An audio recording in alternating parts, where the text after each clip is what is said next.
Hello guys, welcome back to Tutorials Point. We are in the mid of a video lecture today discussing about application development for Android. This lecture would be focused on the very important UI control, that is button. So now what is a button? A button is a kind of a push or push enabled button which can be pushed or pressed, and we can count this as a click.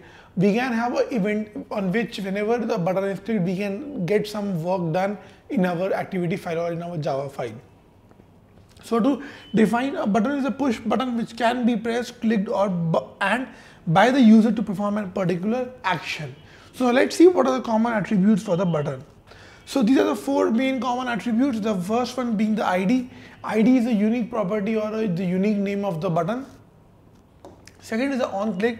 By on click we mean to call that particular method which should operate from the Java file in case the button is pressed or clicked.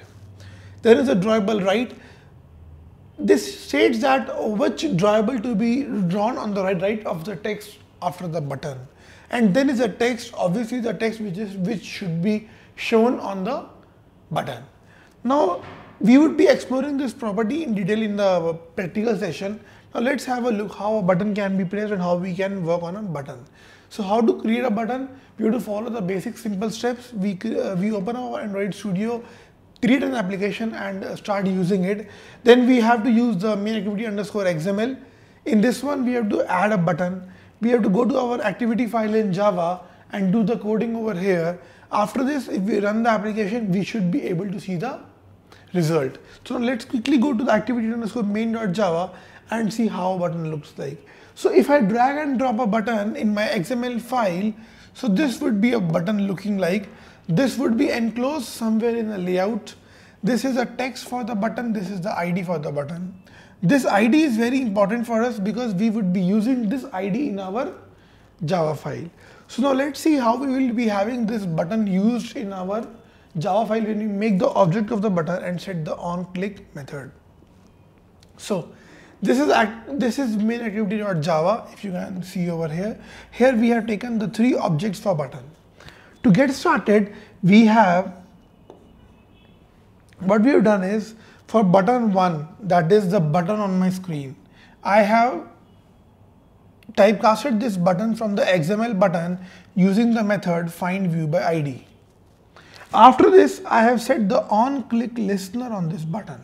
Now what is the onClick listener? onClick listener is an interface which would be actually enabling or listening to a particular event or listening to a click of this button. So like it would be waiting for the button to be clicked, and as soon as the button happens to be clicked, it would be calling itself and it would get invoked up and would call the onClick method that is present in this particular interface. We have to make sure that we are overriding this one and performing our action over here. So whenever the button is clicked, we are actually calling the onClick method which should be invoked automatically, and in this method we are showing a toast saying that this is like something like your message. Now this type of declaration for a button or setting up of a onClick listener by this type is known as anonymous inner class declaration.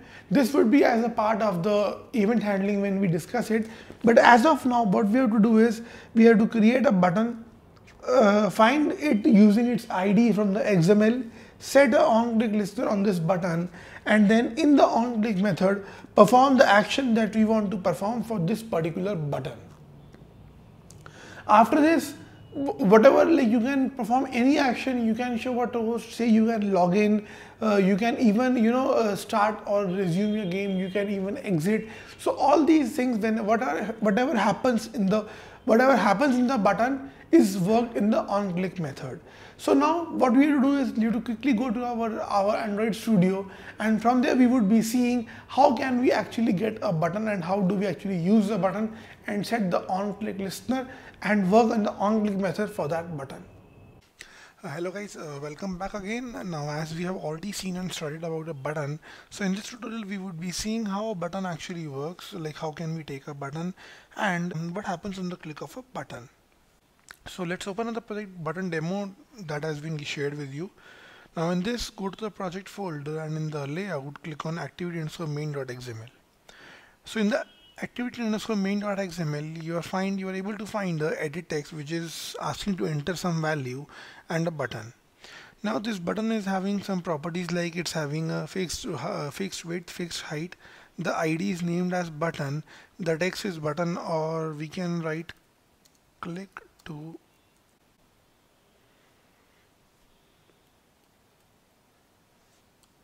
now.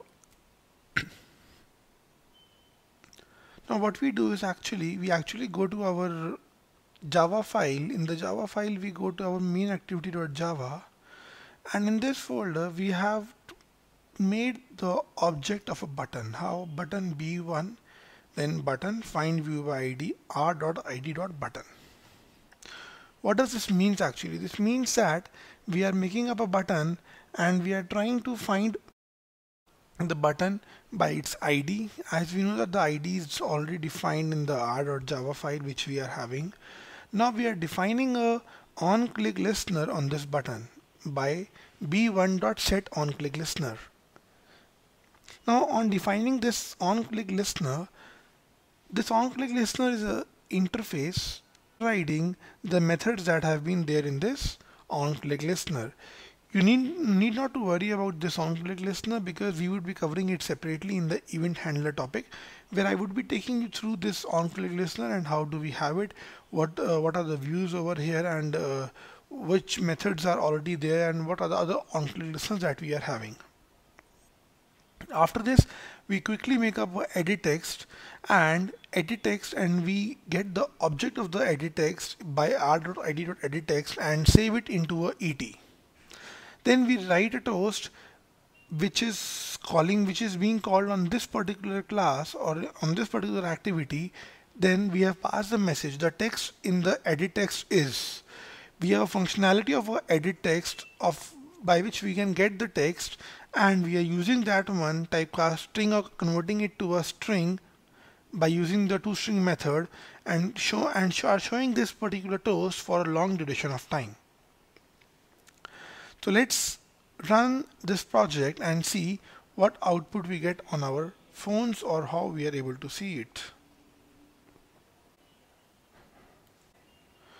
So here's my edit text. I write a button control demo. Now I click to see the result.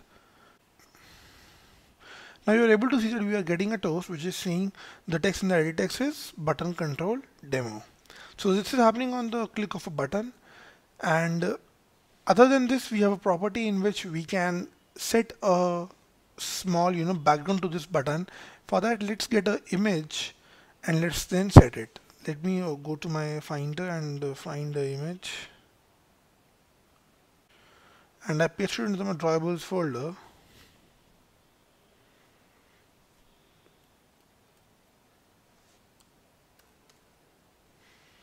Now I go to the buttons and I go to the property background.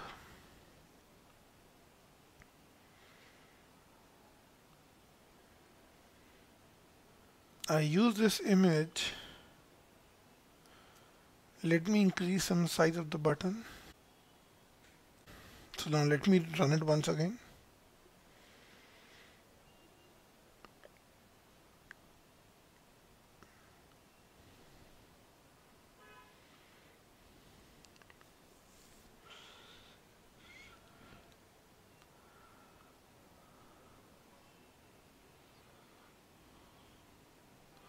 So are you able to see that we have been able to set a backend of this button? This thing in which we can even pass this as a source, that is the part of image button which you will be covering in the next session or in the next video. So let's try it again. Button control demo. We click this one. So it says the text is in the button control demo. So guys, I hope that you have got the idea about the button. How do you set it? How do you fetch some values from the button? This was all from our side on the button control. Stay tuned, and we will be taking you through the image button in the next particular section. Thank you.